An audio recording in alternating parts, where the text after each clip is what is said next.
Hello Red and Ruby class, and welcome to today's Understanding of the World lesson. Today is Wednesday the 24th of February 2021, and our skill today is to develop our painting techniques. So you will at some point need some paper, a paintbrush and some paint. But for now, stick with me as we learn a little bit more about Chinese New Year celebrations and their painting. Okay, today we're going to be looking at some calligraphy. Calligraphy, say it with me. Calligraphy. Good job.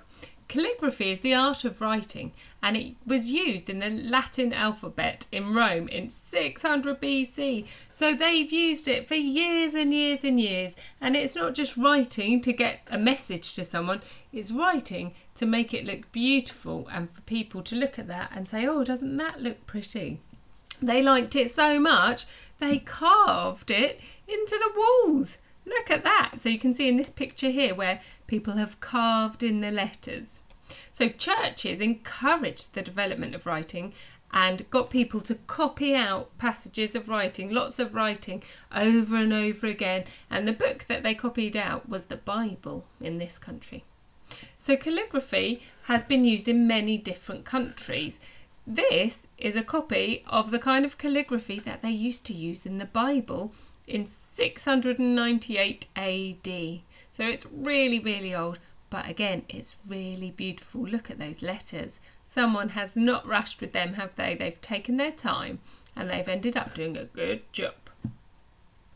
Okay, so for calligraphy, again, in England, we usually use a pen and a brush, or, it says tools of calligraphy are usually a pen and a brush, or pen and ink. So they write with nibs that can be flat and use thick paper so that it absorbs the ink, so it doesn't just sit on top of the paper, but it goes and sinks into the paper as well.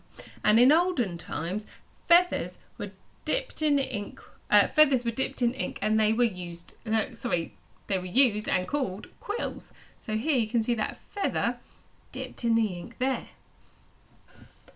In Islamic calligraphy, it's strongly tied to the Quran, so the same as where we use the Bible. Do you remember we talked about the special book called the Quran as well? And they use bamboo and ink. So can you see this picture here of a bamboo stick that's been sliced off and then that's been dipped in ink? And calligraphy has become one of the major art forms in Islamic culture. Calligraphy is also used in China, and it's been used in many countries for hundreds of years. In China, the oldest Chinese characters date back to 200 BC. So again, that writing is really, really old. Now, during Chinese New Year, calligraphy and writing is everywhere. So people will write special messages to each other on red strips. Now in China, they tend to write going down, whereas we write our letters going across. They also use a different alphabet to the one that we use, and their alphabet is based on sounds, and they have more symbols rather than the letters to make their words. So you can see here we have the messages on the red strips of paper. You have messages in cookies, in fortune cookies. You have messages hung on special wishing trees and in areas around the town. And you also have wishes and messages saying Happy New Year, like writing cards to each other. So today we're going to have a look at how to write some of the Chinese animals of the zodiac. So I'm going to pick one. So let's start with the ox, because it's the year of the ox. Now this is the symbol for ox in Chinese, and I would really love it if when this video finishes you could have a go at writing ox in Chinese. Do you think you can do it? So first, I think you can. What you're going to need is you're going to need a paintbrush. Now if you can have one that has a point at the end of it, that would be a little bit better than this flat one, but have a go with your paint and explore what kind of marks you make with a pointy paintbrush and with a flat paintbrush. I've also got here some you might be able to see this is actually Japanese calligraphy, not Chinese, but they use similar characters. And can you see here in the paintings, you can see these brush marks here where not all of the paintbrush has been soaked in paint, and you get some extra brushes and extra marks there. So you might find that to do that you might want a brush that has a flat head with bristles sticking out, as extra marks will be made. Also, when you paint, I would like you to try, and if you manage to get a pointy brush, see what happens, and you can do this with the flat brush too, see what happens if you press really lightly on it. Do you have a thin line or a thick line? What happens if you press really hard? What happens if you don't have much paint on your paintbrush? What happens if you have lots of paint on your paintbrush? So I want you to have an experiment at painting these Chinese characters, but also to experiment what happens with the marks that you make with your paintbrush as you do it.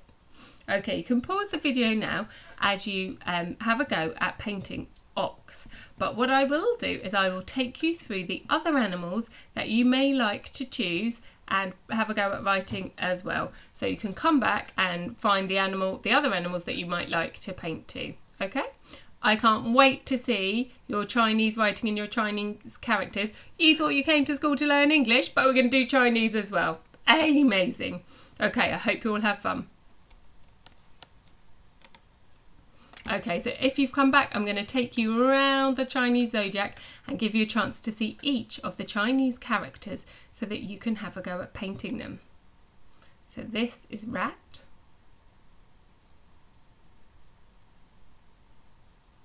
Can you see they're quite careful with their mark making?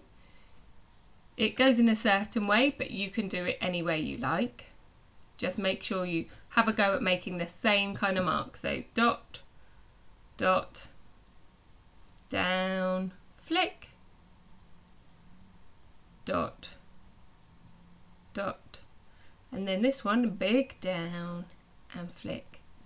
Good job. Okay, next we've done the ox, so I'm going to skip him. We've got the tiger. So you can see here, I think this one even looks a bit like a tiger. Next we have the rabbit. Oh, I wonder again, can you see a rabbit face in this? Maybe 2 eyes and some big ears? So first was the rat, second was the ox, third was the tiger, fourth was the rabbit, fifth, let's have a look at the dragon. Oh, this is quite a complicated one. Good luck if you choose this. Sixth was the snake. This is a double figure. I was expecting just one character for this. Okay, where are we? Sixth. Seventh is the horse. Even looks a bit like someone's riding the horse. Eighth is the sheep. Oh, there we go. Eighth is the sheep. Maybe these are the horns or the ears. If I got this right, ninth is the monkey. That's very complicated. Let me just check I'm still on the right count. First, second, third, fourth, fifth, sixth, seventh, eighth, ninth. So the rooster became 10th. Wow, this is complicated. If you're doing this one, try and break it up into some simple marks. So maybe do this line, down, across, finish this side, and then go on to the next side. 11th was the dog. And finally, in 12th position was the pig. So good luck painting all the Chinese characters, and I can't wait to see how you get on. Oh.